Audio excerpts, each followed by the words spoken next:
భయపడవద్దు, నేను నిన్ను ఆదుకుంటాను, దిగులు పడకు, నేను బలపరుస్తాను, సహాయం చేయవాడిని నేనే, నీతి అన్న దక్షిణ హస్తంతో నిన్ను ఆదుకుంటాను అని ప్రభు సెలవిచ్చాడు. యెషయా 41:10 యెహోషువ 1:9 కూడా. యేసు ప్రభువారు తన శిష్యులను ఎదుర్కొన్నప్పుడు ప్రతి సమయంలో ఆ ఉదయకాలం 4 గంటలకి వారంతా భయపడ్డారు. ప్రభు సముద్రం మీద నడిచి వస్తుంటే అదిగో భూతం వస్తుంది అన్నారు. అప్పుడు ప్రభు వెంటనే ఏమన్నాడు తెలుసా? భయం వెళ్తే వాళ్ళు పాడైపోతారు. భయం వెళ్ళిందా, భయం నెక్స్ట్ వచ్చేదే సాతానుడు. అటాక్ జరుగుతుంది. భయం తర్వాత ఏదైనా జరుగుతుంది. దొంగ ఎప్పుడు చీకటి పడ్డాకి ఇంట్లో పడతాడు. దొంగలు ఎప్పుడైనా పడాలంటే లైట్ ఆఫ్ అయినప్పుడు, చీకటిగా ఉన్నప్పుడు, సీసీ కెమెరాలు ఆఫ్లో ఉన్నప్పుడు వాళ్ళు టార్గెట్ చేస్తారు. అలాంటి దొంగలు ఎవరు మీ ఇళ్లలోకి రాకుందురుగాక. మరి సాతానుడు ఎప్పుడు పడతాడు? ఒంట్లో. సాతానుడు ఇంట్లో పడాలన్నా, ఒంట్లో పడాలన్నా వాడు భయం వేసిన తర్వాత వస్తాడు. ముందు భయం రావాలి, తర్వాత వాడు వస్తాడు. ఇప్పుడు ఈ రోజుల్లో వినేటువంటి వార్తలు కావచ్చు, మీ చెవిలో పడిన విషయాలు కావచ్చు, మీకు తెలిసిన వారు పోయి ఉండొచ్చు, మీకంటే బలవంతులు పోయి ఉండొచ్చు. అమ్మో వాళ్ళే పోతే నేను పోనా? వద్దు, అలాంటి ఆలోచన దాని వద్దు. దేవుని వాక్యాన్ని పలుకు. నేను చావను సజీవుని యెహోవా క్రియలు వివరిస్తాను, నేను యేసు రక్తమును ఆశ్రయిస్తున్నాను. ఈ మాటలు మీకు చాలాసార్లు ఇచ్చాను. గత సంవత్సరం అనేక మంది పలుకుతున్నారు. ఈ మాటలు పలుకుతుండండి. దేవుని వాక్యాన్ని ఎత్తి పట్టుకోండి. ఆయన పొందిన గాయముల చేత నేను స్వస్థత నొందినాను. నిశ్చయముగా యేసు నా రోగములను భరించెను, యేసు పొందిన దెబ్బల చేత నాకు స్వస్థత కలుగుచున్నది. నేను చావను సజీవుడినై యెహోవా క్రియలు వివరించెదను, యేసు రక్తంలో నాకు విజయం. ఇది మాటి మాటికి పలకండి. ఒక్కొక్క మాట 5 సార్లు 10 సార్లు పలకండి. కావాలంటే రాయండి. ఎందుకో తెలుసా? వినుట వల్ల విశ్వాసం కలుగుతుంది.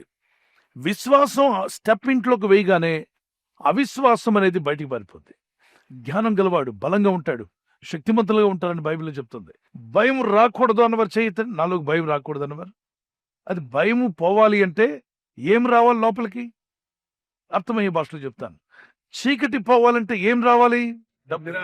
డబ్బు వచ్చినా చీకటి పోదు, డాన్స్ వేసినా చీకటి పోదు, సినిమా హీరోలు తెచ్చినా పోదు, హీరోయిన్లు తెచ్చినా పోదు, పాటలు పాడేటువంటి వాళ్ళు వచ్చినా పోదు, మరి కోయిర్ వాళ్ళు వచ్చి పాటలు పాడినా పోదు.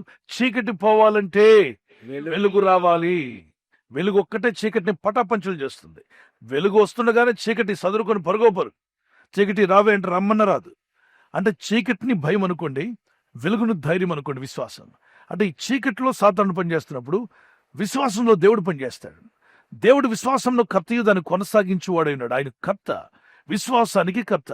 సాతానుడు అవిశ్వాసానికి కర్త, అపనమ్మకానికి కర్త, భయానికి కర్త ఎవరంటే సాతానుడు. అంటే వాడి యొక్క గుణాలు ఏంటంటే భయం పుట్టించడం, మనుషుల్ని బాధ పెట్టడం, మరి మనుషుల్ని కృంగదీయడం. మరి దేవుడు ఎందులో పనిచేస్తాడు? చేపలు నీళ్ళలోనే ఆడతాయి, చేపలు నీటిలోనే ఆడతాయి. అలాగే విశ్వాసులు విశ్వాసంలోనే మనం నడవాలి. మనము వేలు చూపును బట్టి కాదు, విశ్వాసమును బట్టి మనం నడుచుకోవాలి. We're not walking by our sight but we're walking by faith అన్నాడు. వేలు చూపును బట్టి కాక విశ్వాసములుగా మనం జీవిస్తున్నాం. ఆ గొప్ప విశ్వాసం కలిగి ఉందాం. ప్రార్థిద్దాం. చేతులు పైపెత్తండి, కళ్ళు మూసుకుందాం. దేవాన్ని కనికరం చూపండి. నాలో భయాలు తీసేయమని అడగండి. ప్రభు నాలో భయాలు తీసివేయండి. స్వరమెత్తండి, ప్రార్థించండి. ప్రతి ఒక్కరు కూడా, ప్రతి ఒక్క చెయ్యి పైకి ఉండాలి. గుండెల్లో నుండి ప్రార్థన రావాలి. పరిశుద్ధమైన మా తండ్రి, ఈ వాగ్దానం పట్టుకుని ఎవరైతే ప్రార్థిస్తున్నారో వారిలో ఉన్న సకల భయాలు నేడే వారిని విడిచిపోవునుగాక. నీ కృపతో వారిని బలపరచండి. 365 సార్లు బైబిల్లో నాయన మీరు సెలవిచ్చున్నారు, భయపడకము భయపడకము భయపడకమని. ఈ కుమారులుగా కుమార్తెలుగా నీ యందు విశ్వాసం ఉంచిన వారుగా ఈ రోజు నుండి వారు ప్రార్థిస్తుండగా బహుధైర్యం వారికి దయచేయండి. మా హృదయాల్లో ఉన్న సమస్త భయాలు తీసివేయండి. భవిష్యత్తు గురించిన భయం గాని, వ్యాధి రోగముల గురించిన భయం గాని, సాతాను శక్తుల గురించిన భయం గాని, ఎవరు ఏ భయంతో కృంగిపోతున్నారో ఆ భయం నుండి వారు బయటపడదురుగాక. కృపగల మా దేవా, ఈ ప్రజలందరికీ గొప్ప ధైర్యం అనుగ్రహించి ఈ రాత్రి నెమ్మదితో పండుకొని సురక్షితంగా కాపాడబడినట్లుగా నీ అగ్ని కంచి వేసి మమ్మల్ని కాపాడండి. మీ చిత్తములో కొనసాగే కృప మా అందరికీ దయచేయమని యేసుక్రీస్తు ప్రశస్త నామములో వీరందరికీ చక్కని నిద్ర దయచేసి తెల్లవారు లేచి కృపను మాకిమ్మని క్రీస్తు నామములో అడిగి వేడుకుంటున్నామా పరలోకపు తండ్రి. ఆమేన్, ఆమేన్.